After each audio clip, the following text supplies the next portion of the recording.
Olá, me chamo Jefferson, eu sou psicólogo da Clínica Escola do Autista aqui de Tanguá. E esse projeto ele é muito significativo porque é um momento da gente observar nossas crianças no contexto fora do consultório, fora da nossa escola, um ambiente social de convívio.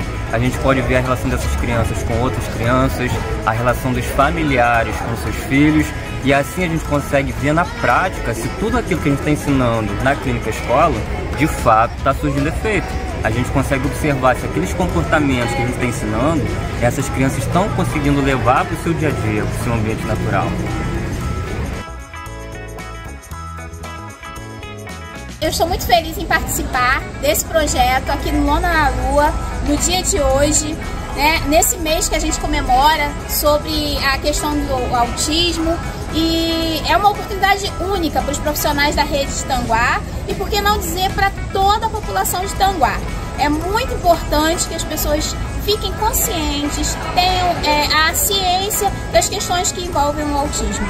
Muito obrigada, porque foi um momento muito importante, muito especial. Essas palestras, esse reencontro com alguns colegas de trabalho, foi muito legal. É com muita alegria que estamos aqui, ó, Lona na Lua, Tanguá. E é uma alegria para todos nós da educação estarmos juntos dessa equipe 1000, Lona na Lua. Porque hoje estamos aqui num propósito, numa alegria de estarmos aí aprendendo mais, né, nessas trocas de ideias sobre o autismo.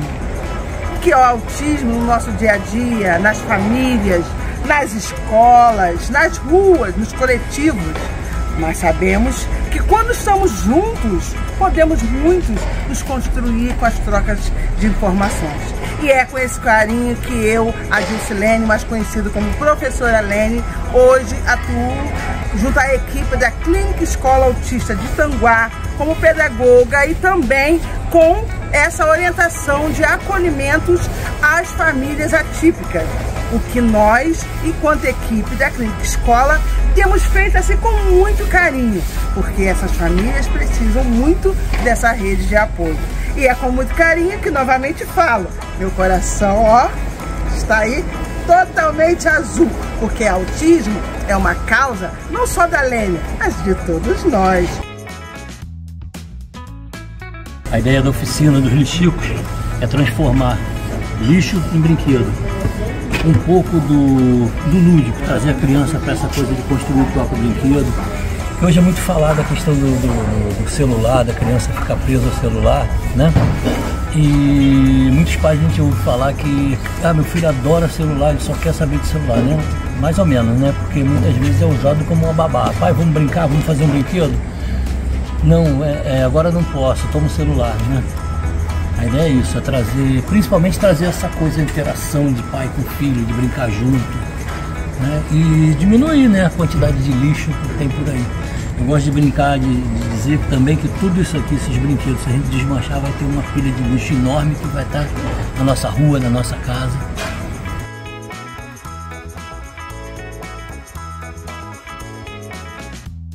Eu sou a professora Ayla Bragança, estou aqui no evento do Lona na Lua e gostaria de agradecer toda essa equipe por esse evento importantíssimo. A gente precisa levar para a sociedade mais informações sobre o autismo e eu vim trazer o meu relato de experiência enquanto mulher com diagnóstico tardio de autismo e agradeço muito a oportunidade. Vamos continuar trabalhando, vamos continuar pesquisando, vamos continuar fazendo eventos como esse para que o autismo seja visto, seja lembrado, seja conscientizado e para que o poder público busque ajudar e investir na causa do autismo.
é Kevin, sou a mamãe do Enzo, tem autismo, né?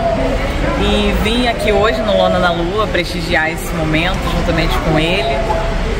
E achei muito bacana o projeto aqui, o projeto de inclusão, tá mostrando a cultura, né, de perto para ele saber. Tivemos hoje teatro, tá tendo ali aula de circo, né?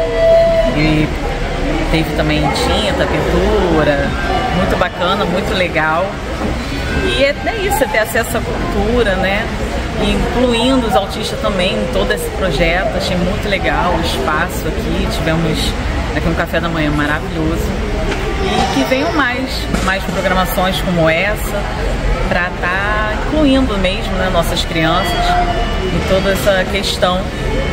E falando mais sobre esse assunto, que eu acho muito importante, não só nós da comunidade autistas, mas pessoas também neurotípicas precisam estar sabendo o que é o autismo, de perto, ver como é que é. E é isso, gostei muito, achei muito bacana, meu filho também tá ali curtindo, tá gostando muito. É isso, obrigada.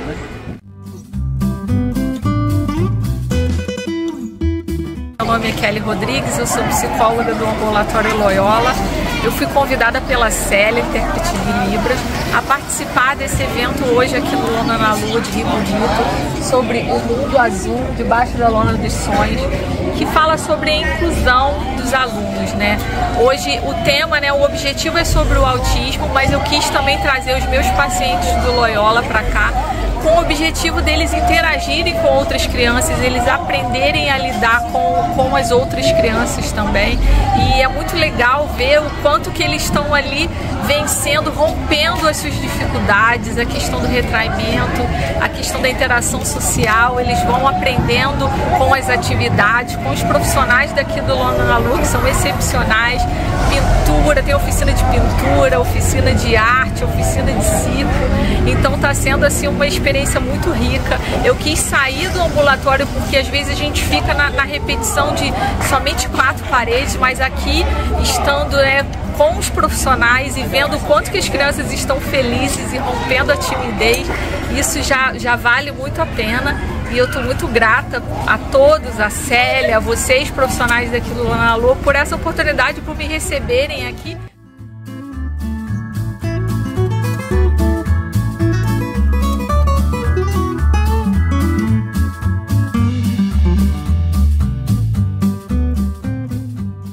Muito importante para que as pessoas entendam melhor sobre o autismo, para que as pessoas saibam lidar melhor, acolher melhor as pessoas. E as palestras que nós participamos hoje, né, da Ayla, da Mar, Jack, são várias palestras muito importantes que somaram muito, tanto na nossa vida profissional quanto pessoal, para a gente poder estar no dia a dia com as pessoas autistas. Hoje eu vim falar de múltiplos espaços, né? Principalmente de espaços de uma mulher autista com diagnóstico tardio. Mas eu também venho falar enquanto estudante, enquanto pesquisadora, enquanto professora, enquanto presidente de uma associação que tem mais de 220 famílias, mães. Então eu venho de múltiplos espaços falar um pouquinho sobre autismo. E aí, cada um na sua reflexão, no seu íntimo, né? Se quiser responder essa pergunta para si, vocês vão entender um pouquinho do que eu passei. Eu passei muito preconceito, ainda passo. Demorei 4 meses para falar para a primeira pessoa estranha de fora da minha casa, mas que eu tinha um convívio semanal, 2 vezes por semana, ia para Macaé junto, voltava. Isso há mais de 10 anos, né? Eu trabalho em Macaé. Então eu demorei 4 meses para falar para ele, porque eu já percebia resquícios de preconceito no meio de amigos, de família, de não entender desses comentários maldosos e até por falta de formação também. Tudo é autismo, tem um monte, mas a gente precisa entender que a ciência está ao nosso favor. A universidade, ela pesquisa, ela amplia, ela traz para a sociedade a fonte de conhecimento, e a gente se alimenta do conhecimento que a universidade produz. Essa também é uma das funções da universidade. Então, quando a gente fala que agora tudo é autismo, a gente está indo contra a pesquisa, a entender que agora terão mais nascimentos de pessoas com autismo e que existem múltiplos fatores para isso. Então eu sofri sim preconceitos de falar que agora tudo é autismo, porque eu também tenho sensibilidade à luz, então eu também sou autista. Então essas questões eu vivencio e aí eu trago para vocês essa pergunta, né? Como você gostaria de ser tratado se você recebesse um diagnóstico de autismo? Cada um na sua particularidade sabe como gostaria. Então eu fui em muitas situações desconfiada, recebi preconceito, maltratada, enfim. Então vamos lá. Para a gente poder seguir e falar um pouco sobre a questão do autismo, da questão do meu autismo tardiamente descoberto, a gente precisa focar que existem critérios para avaliar esse autismo. Então, no meu caso, eu tive que fazer um apanhado, eu já não tenho meus pais vivos, eu tive que fazer um apanhado da minha trajetória com os meus tios, com meus ex-professores, da minha primeira infância, depois da adolescência, e depois eu fui buscar o meu autorrelato, a minha memória. Mas inicialmente eu tive que fazer essa busca. Então a gente precisa entender que existem critérios diagnósticos para identificar o autismo, né? Então, para a gente descartar esse tipo de fala.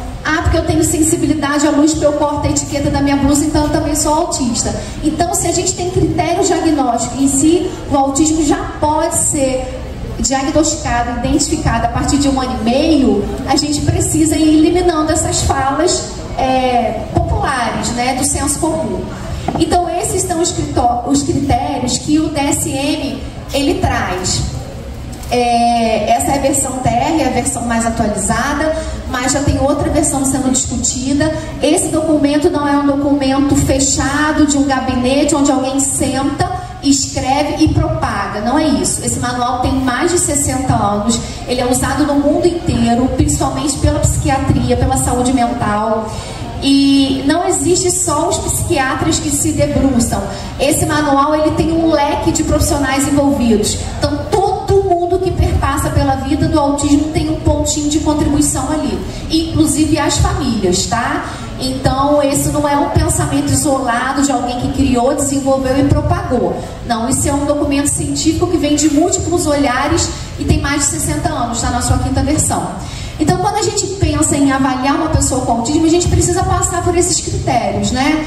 Que são os déficits persistentes na comunicação social e na interação em múltiplos contextos. Eu não posso ter uma pessoa que ela é mais retraída ou tímida ou diferente em um único espaço.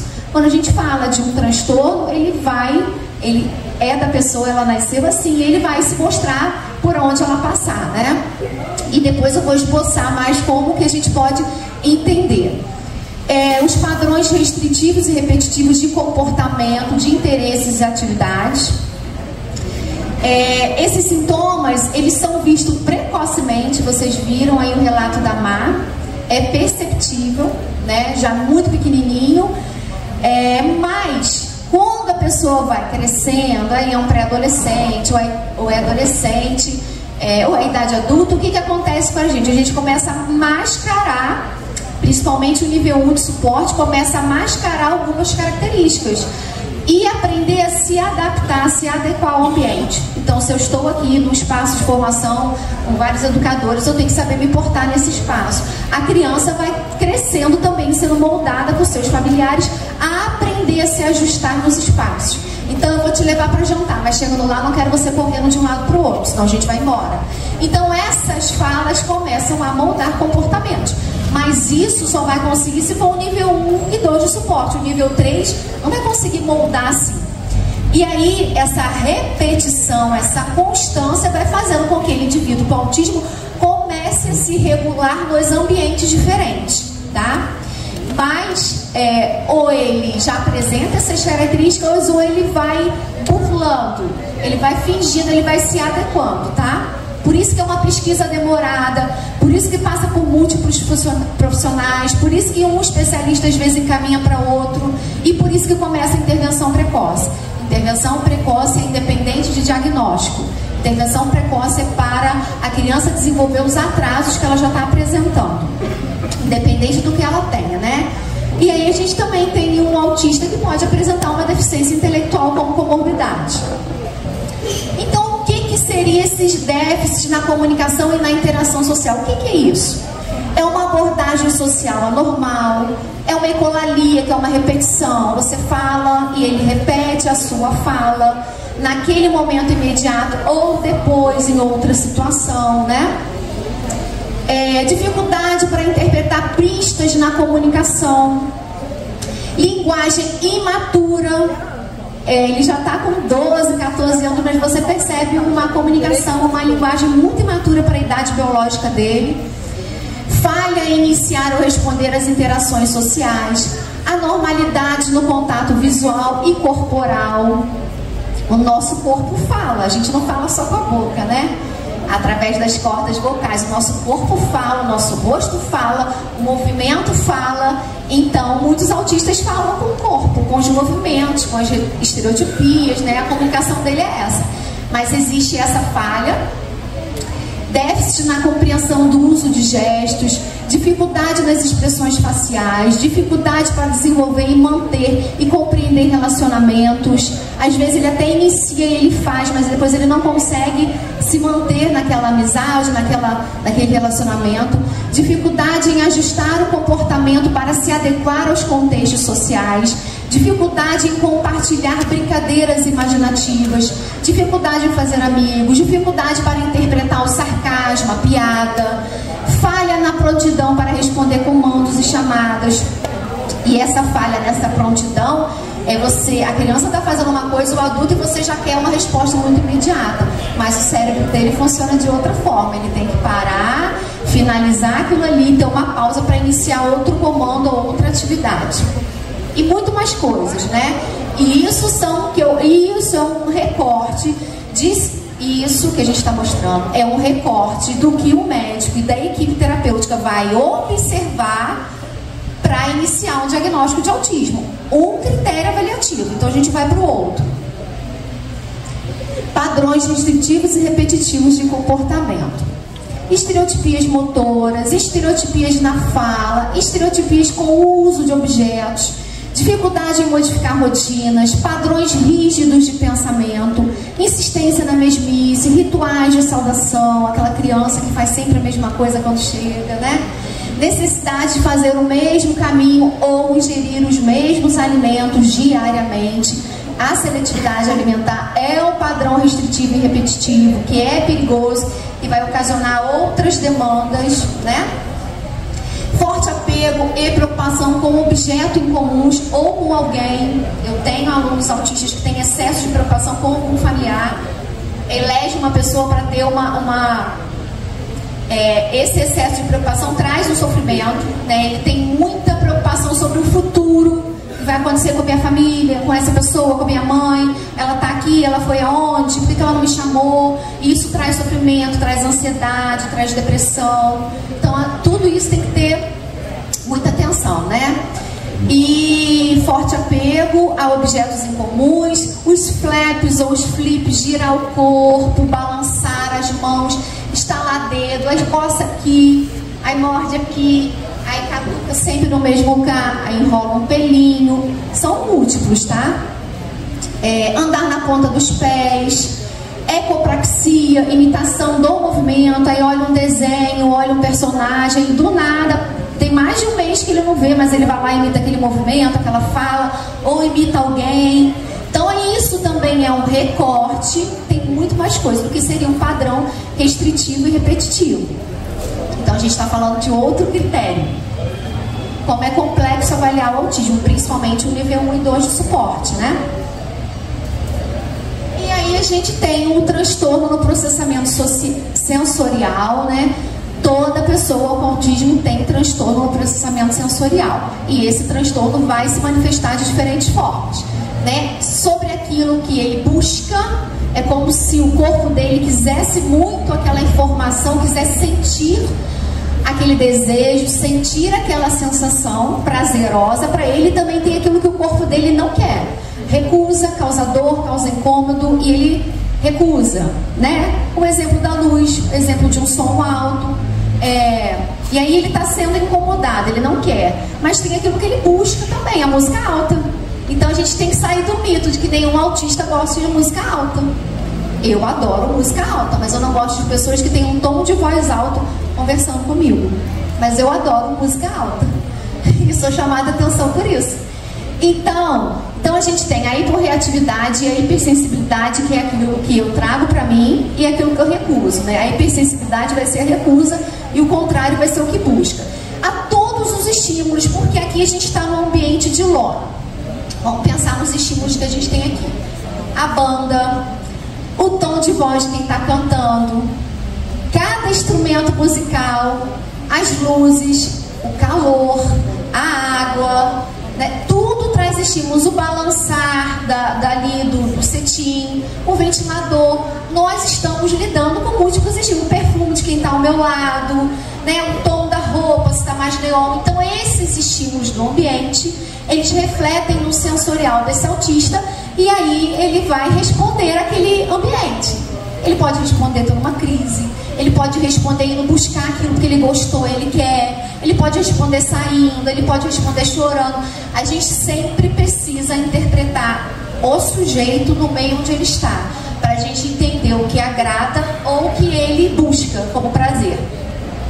Cheiro, movimento, textura, temperatura da comida. Naquele dia está um pouquinho mais quente, ele gosta mais morna para fria, ele não gosta pastoso, ele gosta crocante, ele não gosta amarelo, ele gosta tudo vermelho. É um complexo, gente, é um complexo de informações, mas a gente sempre precisa fazer essa leitura. Aí eu fui ontem olhar aquela pasta de fotografia antiga, né? E comecei a me deparar com algumas, aí a gente começa a sentir saudades de pessoas e ver coisas antigas minhas, né? E aí sempre fui uma criança gordinha, sempre fui uma criança com estatura acima do padrão, do neurotípico das crianças. Sempre fui uma criança onde eu estava lá na educação infantil, 4, 5 anos, e as mães se juntavam para falar para a diretora: mas o que essa menina grande está estudando com meus filhos?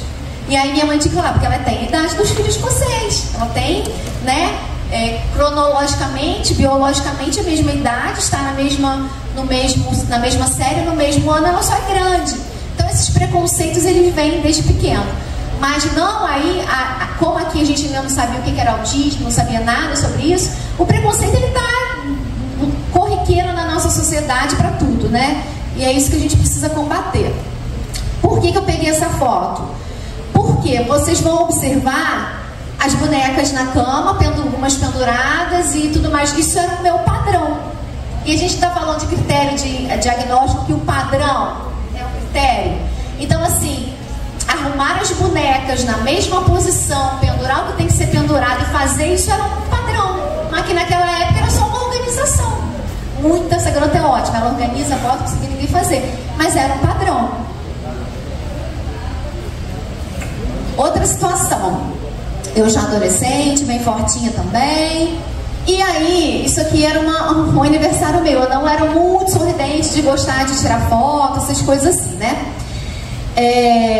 Mas isso a gente vai se ajustando, a gente vai melhorando, e aí quando alguém vai tirar foto, vai fazer, você faz o quê? Sorrir. Você já sabe que quando vai fazer foto tem que sorrir.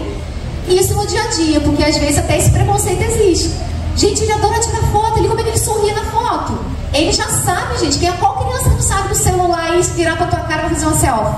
A criança vai tirar, sendo verbal ou não sendo verbal. Então o que acontece? Dentro do padrão de repetição. Gente, nessa época tava muito na moda usar esse colete. E aí eu queria um colete de cada cor. E aí quando eu gostava de uma calça, como eu era bem gordinha, a calça ficava legal, eu queria uma calça de cada cor, mas daquele mesmo modelo. E aí eu ia revezando, eu ia trocando a calça. Isso era padrão, mas a gente não entendia. Eu entendi que isso é padrão. Até hoje eu preciso me policiar porque eu sou adulta. Mas se eu gostar de uma sandália, o modelo calçou legal, eu vou querer 3, 4 da mesma sandália com cor diferente. E isso na criança, o adulto tem que gerir. O adulto, ele faz a gestão da criança. E o comportamento que tiver inapropriado, ele tem que fazer o quê? Substituir. Intervir nesse comportamento.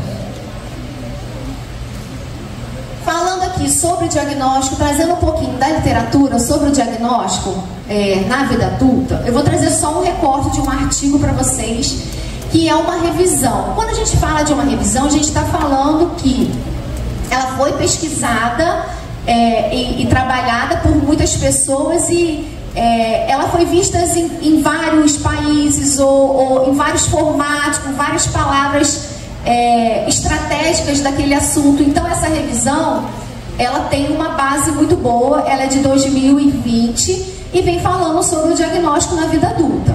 Então o que essa revisão aponta? Um recorte para poder elucidar também o que eu estou falando, né? Como um relato e trazendo a ciência para vocês, né?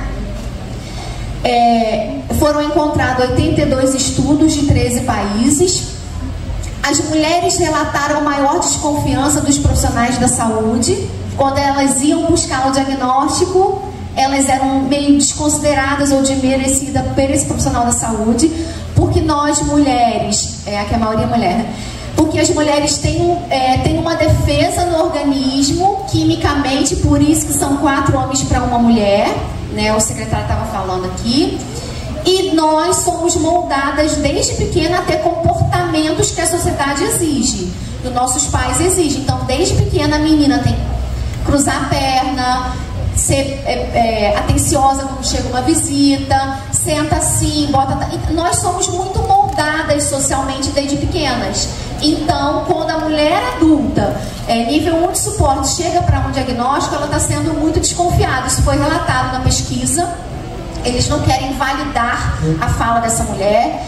As mulheres descreveram colocar grande esforço em habilidades sociais, relacionamentos e fingir ser normais. Foi o que eu falei, você começa a mascarar situações, mas lá na frente, quando você se relaciona com alguém, ele vai perceber, e aí não tem mais como mascarar, né? Experiências de bullying foram frequentemente relatadas por mulheres com diagnóstico na idade adulta. Eu acabei de falar que eu sofri bullying de pessoas próximas.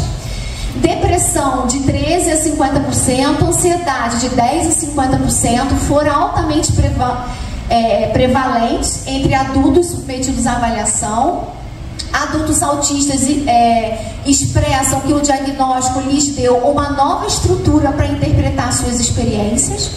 Foi o que eu tive, e entender por que eu era daquele jeito, entender o que eu posso fazer como ser daqui da frente, né?